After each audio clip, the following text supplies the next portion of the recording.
Assalamualaikum warahmatullahi wabarakatuh dan selamat sejahtera. Nama saya Kairin Aizamira binti Karel Anwar daripada CTU 552 AS8. Di dalam video pembentangan ini, saya akan menyimpulkan informasi yang telah diperoleh daripada tugasan 1 dan tugasan 2. Sepanjang semester ini berlangsung, kami dikehendaki untuk melaksanakan 2 tugasan iaitu tugasan kumpulan dan ulasan artikel. Pada tugasan yang pertama, kumpulan 3 telah memilih tajuk falsafah monoteism dalam agama budaya. 3 agama yang kami pilih adalah Sikhism, Majusi dan Caudaism. Tajuk tugasan saya sendiri adalah falsafah monoteism dalam agama Majusi.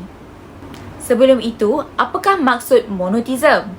Monoteism ialah amalan dan kepercayaan kepada satu Tuhan. Agama Majusi atau juga dikenali sebagai Zoroaster merupakan sebuah agama kuno yang wujud sebelum kedatangan Islam. Buktinya, dalam surah Al-Hajj ayat 17, Allah berfirman yang bermaksud bahawasanya orang-orang yang beriman dan orang-orang Yahudi dan orang-orang Sabi'in dan orang-orang Majusi serta orang-orang musyrik, sesungguhnya Allah akan memutuskan hukumnya di antara mereka pada hari kiamat. Kerana sesungguhnya Allah sentiasa memerhati dan menyaksikan tiap-tiap sesuatu. Dengan ayat pada surah ini, maka terbuktilah bahawa agama Majusi merupakan antara agama wahyu yang tertua di dunia dan masih hidup sehingga kini. Agama ini mula berkembang pada abad ke-6 sehingga abad ke-7 Masihi. Kebanyakan daerah di timur dekat serta tengah telah pun dimonopoli oleh Majusi. Melalui kepercayaan kepada Ahura Mazda yang maha benar, perkataan Ahura Mazda datang dari 2 perkataan iaitu Mazda yang membawa maksud bijaksana, maha mengetahui dan Ahura, Tuhan yang paling tinggi. Seseorang yang menganut agama Majusi mestilah membuat pengakuan iman seperti mengaku menyembah hanya kepada Ahura Mazda serta mentaati hukumnya, mengikut ajaran Zarathustra dan membenci akan Devas. Pertama sekali, bagaimanakah asal-usul Tuhan Majusi? Zarathustra, pengasas agama Majusi, mempunyai keinginan untuk menggantikan fahaman politism iaitu penyembahan kepada banyak Tuhan kepada monoteism iaitu penyembahan kepada satu Tuhan yang Maha Esa. Tuhan Majusi mula diperkenalkan setelah Zarathustra mendapat ilham kebijaksanaan atau kita panggil sebagai wahyu ketika sedang bertapa di sebuah gua di Gunung Sabalan. Ilham tersebut datang ketika matahari perlahan-lahan terbenam dan cahaya mulai menghilang, sehinggakan cuaca menjadi gelap di sekitar gua. Pada masa itulah pemikiran Zarathustra menjadi terbuka untuk memahami suatu pengertian gaib iaitu ilham kebijaksanaan.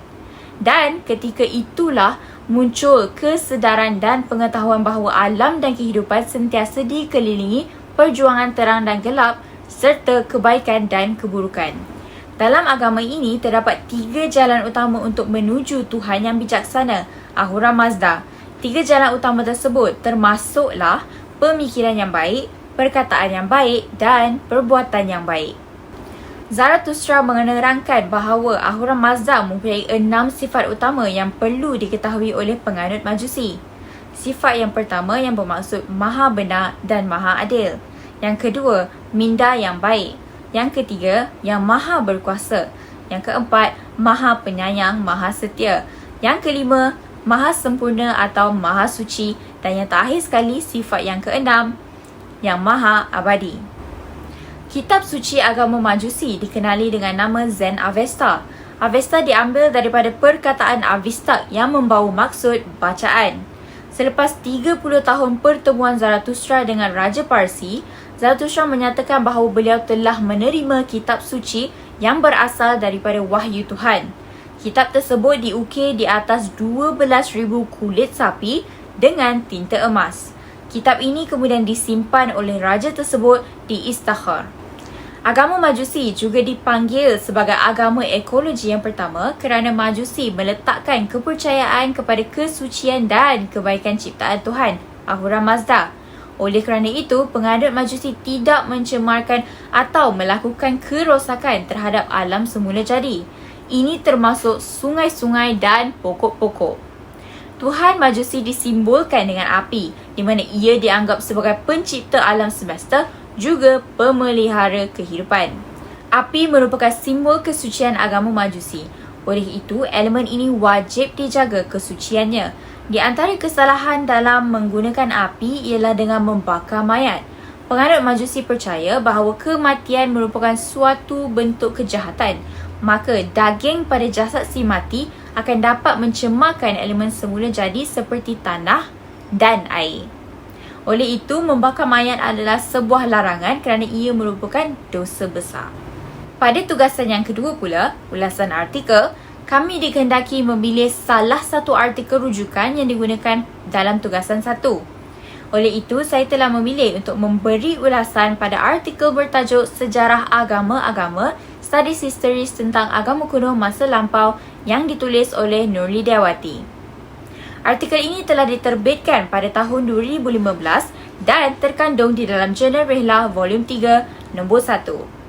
Secara ringkasnya, artikel penulisan Nurlidiawati ini membincangkan tentang sejarah perkembangan kepercayaan agama-agama kuno di mana fokus utamanya adalah pada 3 agama kuno, iaitu agama Mesir Purba, agama Zoroaster dan agama Shinto. Perbahasan yang telah dibentangkan di dalam artikel ini termasuklah asal-usul agama, ajaran asal agama dan kepercayaan, serta ritual atau pemujaan dalam agama tersebut. Ketiga-tiga agama ini mempunyai pengaruh besar berkaitan agama-agama besar yang lain seperti Kristian, Islam dan Buddha. Ulasan yang ditulis adalah berkaitan amalan-amalan dan kepercayaan agama-agama kuno yang telah wujud sebelum kedatangan Islam. Pada ulasan ini, saya telah mengeluarkan 3 isu untuk dikritik.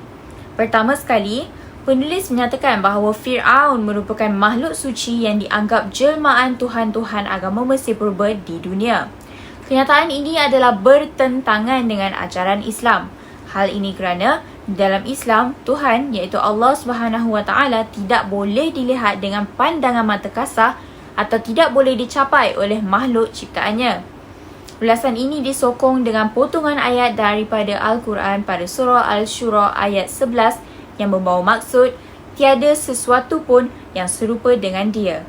Tafsiran daripada petikan ayat ini menjelaskan bahawa sifat manusia tidak boleh disamakan dengan sifat-sifat Allah SWT meskipun disabitkan dengan sifat makhluk, misalnya yang maha tinggi.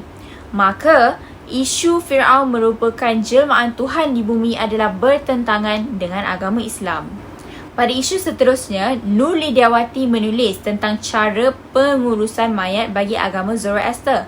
Penganut-penganut agama ini membiarkan mayat di kawasan terbuka iaitu di atas menara ketenangan untuk diberi makan kepada burung-burung gagak. Hal ini adalah disebabkan oleh ajaran Zoroaster yang menganggap mayat akan mencemar ke alam sekitar seperti api, air, tanah dan udara jika dibakar atau ditanam.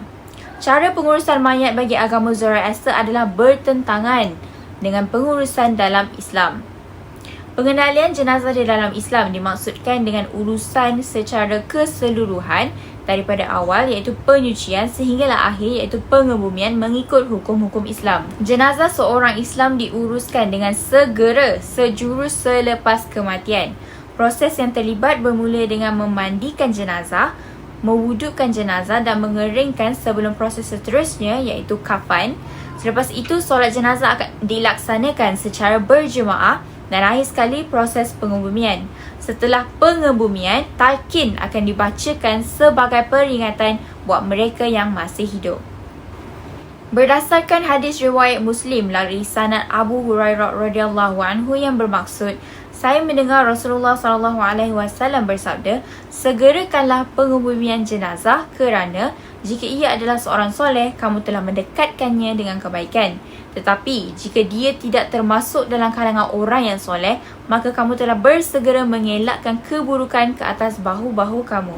Kenyataan yang diberikan jelas menyangkal cara pengurusan mayat agama Zoroaster yang membiarkan mayat dimakan oleh burung tanpa pengurusan yang sepatutnya berbanding agama Islam dengan mengikut hukum-hukum Islam. Isu ketiga yang ditulis oleh penulis ialah berkaitan konsep penyembahan kepada alam dan penyembahan roh nenek moyang dalam agama Shinto. Dengan merujuk kepada ajaran agama Islam, Konsep yang dipercayai penganut-penganut agama Shinto merupakan salah satu dosa besar. Di dalam Islam, penyembahan kepada selain daripada Allah Subhanahu Wa Taala disebut sebagai suatu perbuatan syirik. Perbuatan syirik tergolong dalam dosa besar. Buktinya, firman Allah Subhanahu Wa Taala dalam surah Al-Maidah pada ayat 27 bermaksud, sesungguhnya orang yang mempersekutukan, yakni sesuatu dengan Allah, maka pasti Allah mengharamkan kepadanya syurga dan tempatnya ialah neraka. Ayat ini jelas menunjukkan bahawa perbuatan syirik itu adalah dosa besar yang tidak boleh diampunkan. Setelah menyatakan ketiga-tiga kritikan yang dibuat, adalah dapat disimpulkan bahawa isu pada artikel ini berjaya diulas dengan membandingkan kefahaman ketiga-tiga agama kuno masa lampau, iaitu agama Mesir Purba, agama Zoroaster dan agama Shinto dengan kefahaman agama Islam. Tuntasnya, melalui kedua-dua tugasan yang telah dilaksanakan, implikasi yang saya peroleh adalah memupuk rasa minat yang mendalam berkaitan falsafah Tuhan dalam pelbagai agama. Selepas kajian dan ulasan yang dibuat, kefahaman saya sendiri berkaitan agama Majusi menjadi lebih baik. Dengan itu, saya akhiri video pembentangan ini. Sekian, terima kasih.